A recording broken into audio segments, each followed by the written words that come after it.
Hello dear student, welcome in the class of biology. We are discussing here chapter number 8, human health and diseases. And our today's topic, that is vaccine and vaccination. If we talk about vaccine, vaccine is a Greek word that means come from veka. Veka means cow. Okay, वेका का मतलब क्या होता है? Cow होता है। और इससे ही उन्होंने वैक्सीन नाम इसलिए दिया है क्योंकि वैक्सीन जो होता है the substance provoking producing of antibodies और कॉल्ड वैक्सीन। वैक्सीन क्या होते हैं? वो होते हैं जो प्रोवोक करते हैं एंटीबॉडीज को प्रोड्यूस होने के लिए, उनको बोला जाता है वैक्सीन, है ना। एंटीबॉडी मॉलिक्यूल जो होते हैं वो बॉडी के अंदर प्रोड्यूस होते हैं और डिसीजेस से हमको प्रोटेक्ट करने में हेल्प करते हैं। अगर हम इसकी बात करते हैं, इसकी हिस्ट्री की बात करते हैं, तो एडवर्ड जेनर जो थे उन्होंने सबसे पहले किसके बारे में? वैक्सीन के बारे में डिस्कवर किया था। एडवर्ड जेनर जो थे उन्होंने किसका वैक्सीन डिस्कवर किया था? स्मॉल पॉक्स का डिस्कवर किया था वैक्सीन, ठीक है। एडवर्ड जेनर जो थे उन्होंने ये ऑब्जर्व किया कि जैमफिलन who is suffering from diseases, जैमफिलन नाम का एक बच्चा था जो क्या था? स्मॉल पॉक्स से सफर कर रहा था, पर उन्होंने ऑब्जर्व किया कि वो बहुत जल्दी इस बीमारी से कुछ ही दिनों में ठीक हो गया, है ना। तो उन्होंने देखा कि ऐसा क्यों हुआ, तो उन्होंने जब उसके बारे में स्टडी करी तो उन्होंने क्या किया, उन्होंने देखा कि वो सबसे ज्यादा किसके टच में था? काऊ के टच में था, ठीक है। ये जो काऊ थे इनके अंदर कुछ ऐसे एंटीबॉडीज क्रिएट करने की कैपेसिटी थी जो काउपॉक्स के जो बैक्टीरिया थे उनको क्या कर रहे थे? पैथोजन जो थे उनको क्या कर रहे थे? डिस्ट्रॉय कर रहे थे। तो इस तरीके से उन्होंने किसकी डिस्कवरी करी? वैक्सीन की डिस्कवरी करी। और वो किसके प्रिंसिपल को फॉलो किया उन्होंने?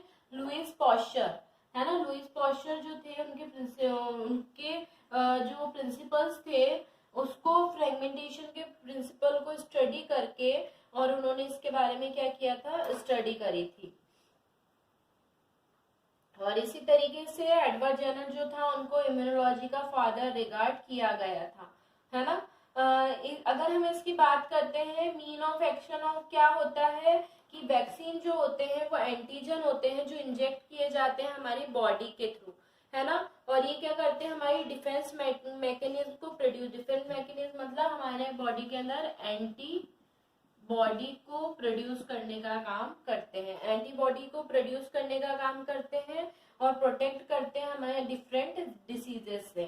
अगर हम प्रॉपर्टी आइडियल वैक्सीन की प्रॉपर्टी के बारे में बात करते हैं तो वैक्सीन जो होते हैं वो टॉक्सिक नहीं होते हैं, वैक्सीन कभी भी टॉक्सिक नहीं होते हैं, तो है ना।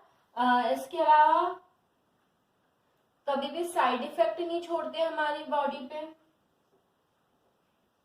Not a poisonous substance, vaccine कभी भी पॉइजनस सब्सटेंस या फिर टॉक्सिक नहीं होते हैं। इसके अलावा अगर हम बात करें तो ये जो होते हैं इसके कोई नो साइड इफेक्ट सीन, कोई साइड इफेक्ट भी देखने को नहीं मिलते। इसके अलावा अगर हम बात करते हैं तो ये वैक्सीन जो होते हैं वो हमें क्या करते हैं? प्रोटेक्ट करने, प्रोटेक्शन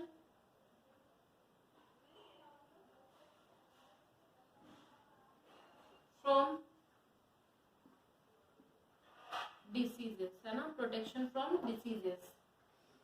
इसके अलावा ये जो होते हैं पेनलेस होते हैं और इजी होते हैं, काफी सोशल होते हैं, चीप होते हैं, है ना, हमारी होल बॉडी को प्रोटेक्ट करने का काम करते हैं। और वैक्सीन का जो डोज होता है वो भी कैसा होता है? बहुत ज्यादा कम होता है, बहुत लिटिल डोज ही काफी इफेक्टिव होता है। तो ये सारी जो है ये कुछ प्रॉपर्टीज है आइडियल वैक्सीन की। इसके बाद अगर हम डिस्कस करते हैं तो वैक्सीन के टाइप ऑफ वैक्सीन की अगर हम बात करते हैं तो जनरली टाइप ऑफ वैक्सीन जो होते हैं थ्री टाइप्स के वैक्सीन जो होते हैं वो देखने को मिलते हैं। एक होता है कन्वेंशनल वैक्सीन, सेकंड होता है purified vaccine, purified antigen vaccine, और नेक्स्ट जो होता है वो होता है रिकॉम्बिनेंट वैक्सीन। ओके, अगर हम इसके बारे में डिस्कस करते हैं तो कन्वेंशनल वैक्सीन किसे बोला जाता है?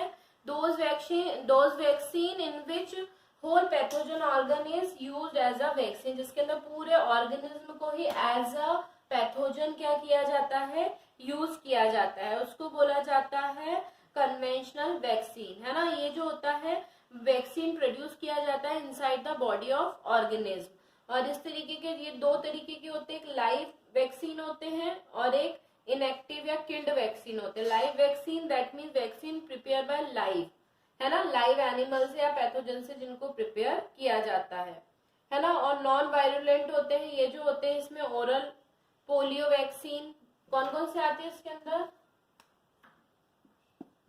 पोलियो वैक्सीन, बीसीजी, है ना।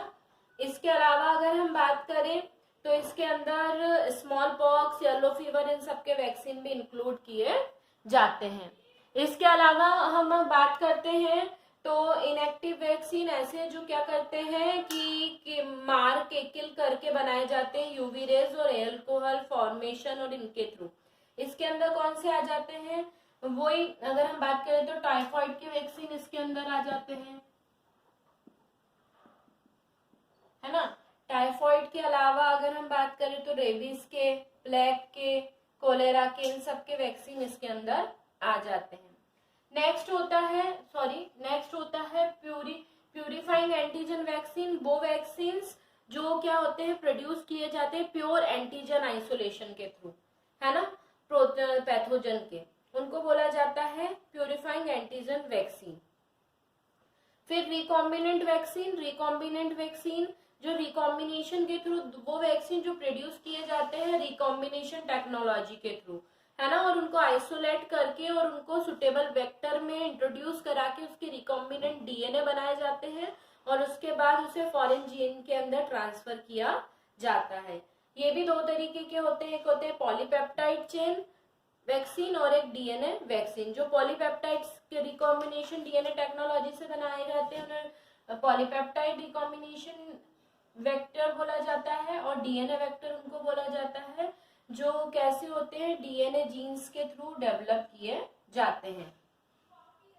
अगर हम बात करते हैं, बहुत सारे ऐसे डिसऑर्डर्स होते हैं जो इम्यून सिस्टम के थ्रू देखने को मिलते हैं, जैसे एलर्जीज, है ना। एलर्जी हाइपर सेंसिटिविटी रिएक्शन होती है बॉडी के अंदर कुछ ऐसे फॉरेन सब्सटेंस चले जाते हैं जो हमारी बॉडी को सूट नहीं होते हैं, उनको बोला जाता है एलर्जीज, है ना। ईचिंग होना, किसी भी चीज को खाने के बाद रेडिश हो जाना, विस्कस फ्लूइड का, म्यूकस फ्लूइड का सिक्रीट आउट होना, ये सारे कुछ इसके सिम्टम्स होते हैं।